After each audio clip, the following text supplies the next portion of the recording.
Umakyat na sa 25 ang nasawi sa malawakang wildfire sa Los Angeles, California sa Amerika. At sa gitna po ng pinagdaraanang sakuna, nanaig ang diwa ng bayanihan sa mga kababayan nating apektado nito.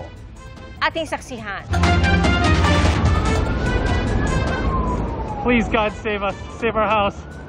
Please. Napadasal na lamang ang lalaking ito habang papalapit ang wildfire sa kanilang bahay sa Altadena, California noong January 7. Kulay kahel ang langit, mahirap ang huminga sa kapal ng usok. Nagpasya na silang lumikas pero bago umalis ng bahay, inisprayan nila ng tubig ang kanilang bubong. Let's go, we're going. Nakaligtas sa mga nakatira sa bahay at ayon sa nag-upload ng video, kalaunan nalaman nila nakaligtas din ang kanilang tirahan. Abot-abot ang pasasalamat niya sa mga bumbero at iba pang responder. Mahigit 8,000 bumbero mula sa 7 US state at 2 pang bansa ang nagtutulong-tulong para maapula ang mga wildfire na sumiklab simula pa noong January 7. Kabilang sa pinakamatitinding wildfire ang Palisades at Eaton Fire na tumupok sa 153 square kilometers ng lupain, laking katumbas ng 89% ng Quezon City. 25 na ang nasawi.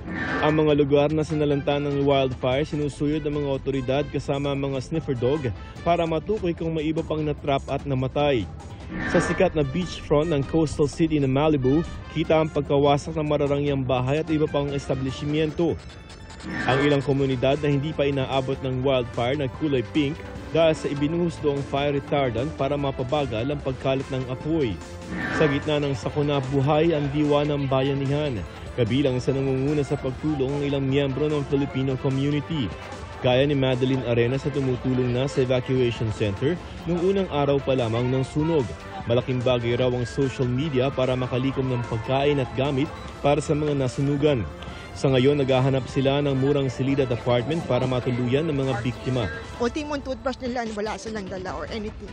Tutulungan din natin sila magbigay ng mga Filipino hot meals. Sabi nila, kailangan namin ng kanin. So yun, every day may mga nagtutok ang mga Filipino na nagbibigay ng mga hot meals. Si Primo Guerrero muntik na masunugan dahil sa wildfire pero nang matiyak na hindi aabutan ng apoy ang kanyang bahay, agad siyang tumulong.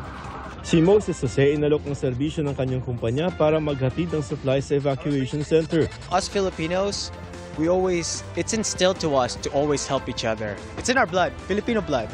Magtulungan during calamities. And it's like a natural thing, or probably a nurture thing.